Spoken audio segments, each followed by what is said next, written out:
Sampai kat sini depan mata kita dibuang. Kawan-kawan setuju tak? Okey, tentang keselamatan kami untuk pergi kerja, balik kerja, bawa anak bini kami masuk dan keluar rumah, sempang di jalan masuk tu. Memang betul kita perlukan TMB. TMB bila nak supply garan kita perlukan tiang lah.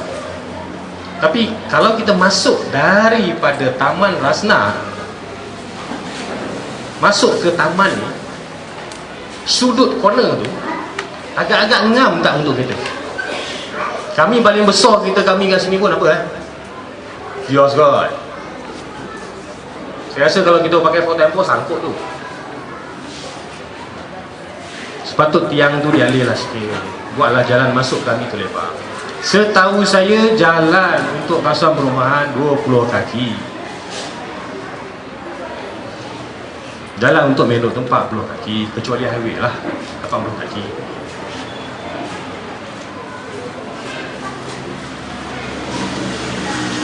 Saya rasa itu saja yang dapat saya kemukakan buat masa ni. Selepas ni kalau ada sesiapa yang nak menulis untuk saya bercakap pun, tulislah, bagilah. Apa yang penting kat sini saya nak tahulah bagaimana dan apakah tindakan yang bakal diambil supaya apa yang kita curahkan, apa yang kita bentangkan, kita tahu apa jawapan yang bakal diambil.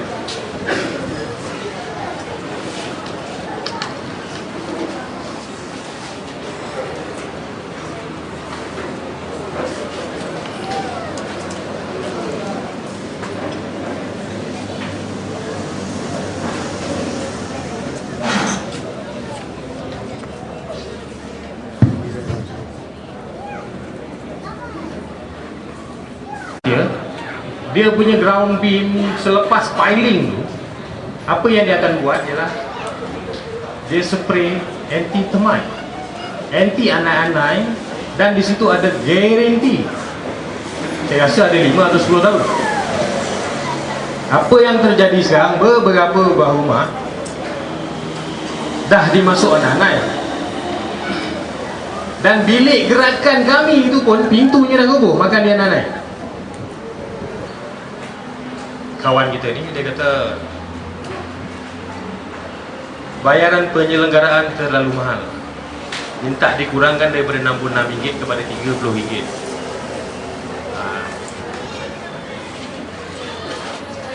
Tapi tu pulang lah. Saya ingin ceritakan satu lagi. Berlaku satu kejadian kat sini di mana gangster masuk ke kawasan kami, memecahkan kereta di kawasan kami, dan kami tak tahu apa punca dan masalah dia. Benar berlaku dekat sini pukul 2.30 pagi. Satu kumpulan dari luar datang ke kawasan taman permainan kami ni, bawa 2 peti minuman arak, minuman keras, berpoya-poya di tempat kami. Bila kami halau, digunakan satu nama VIP lah. Saya tak perlu sebut kat sini lah. Katanya ini kawasan dia.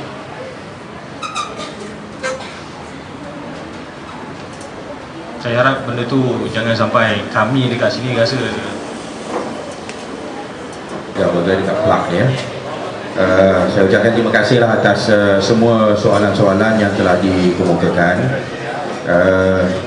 Kebanyakan daripada masalah-masalah yang dikemukakan tadi, seperti mana yang disebutlah, nampak gaya di antara penduduk dengan pihak pemaju lah ya. Lalu apa yang kita akan buat, mungkin saya akan cuba susun satu perjumpaan di antara pemaju dan pihak Persatuan Penduduk, pengurusinya, dan kita akan hadir bersamalah ya, untuk kita dapatkan satu kata putus tamat berhubung dengan masalah-masalah yang dikemukakan. Sekiranya ada yang masalah-masalah yang dikemukakan yang telah dimajukan kepada pihak pemaju sebelum tamat tempoh warranty period ya, dan ianya tidak diambil apa-apa tindakan dan ianya berlarutan, ya. The problem is not solved, it continues, ya. Dalam keadaan yang sebegitu, saya rasa cukup jelas bahawa pihak pemaju masih bertanggungjawab untuk menyelesaikannya. Tetapi sekiranya ada masalah-masalah yang muncul hanya selepas tamat warranty period dan ianya tidak ada apa-apa aduan sebelum daripada itu, maka dalam keadaan itu kita kena bincang juga sama ada ianya adalah disebabkan oleh design punya problem, seperti mana yang disebutkan tadi, yang soal masalah waterproofing ataupun sebagainya, ataupun ianya merupakan masalah yang wear and tear, ya, iaitu masalah yang muncul setelah beberapa tahun dan ianya berlaku, dan dalam keadaan itu mungkin pihak penduduk sendiri akan kena tanggung, ya. Ni pasal ni tengoklah, ya. Tapi kebiasaannya kalau waterproofing pun pihak pemaju dia akan mendapatkan waranti daripada kontraktor ataupun produk yang digunakan untuk waterproofingnya. Lalu benda-benda ini kita akan cuba kenal pasti, dan berdasarkan kepada itu baru kita akan dapat tentukan sama ada ianya akan ditanggung oleh pihak pemaju ataupun oleh pihak penduduk sendiri. Di kawasan-kawasan yang common area, seperti mana yang jelas ianya kena ditanggung oleh pemaju kerana dia mengutip maintenance fee yang mana saya kira-kira lebih kurang dalam RM15,000 sebulan lah, ya, yang dikutip oleh pihak pemaju.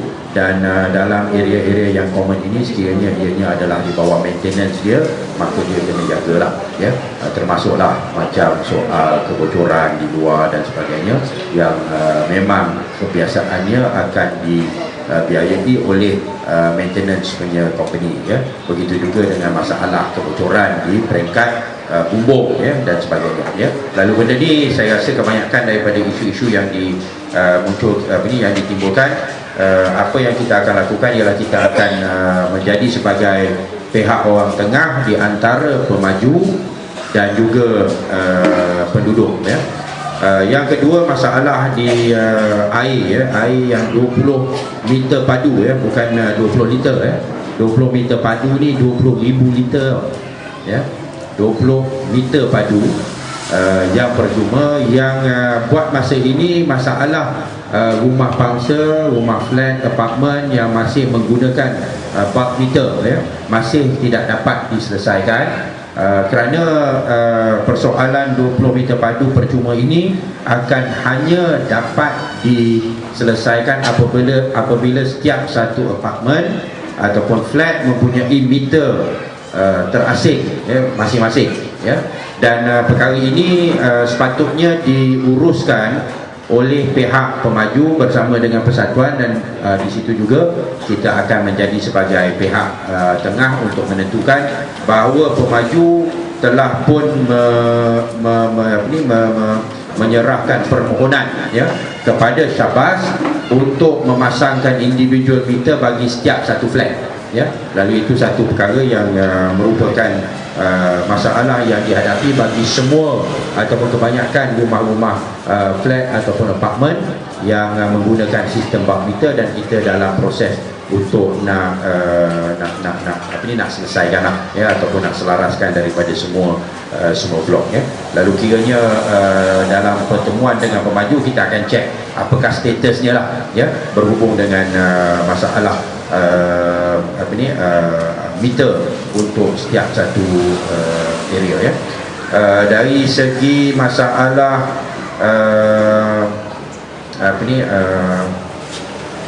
apa lagi, pressure air itu pun dengan pemaju, soal termite dan sebagainya. Okey, soal feeder pillar ni pintu tak berkunci, itu kita nak kena cek dengan pihak TNB lah kot, ya, yang mana yang menjaga dia punya feeder pillar tu, kan. Soal gangster ni saya serah kepada pihak polis lah kot, ya, untuk menjawab sekarang. Soal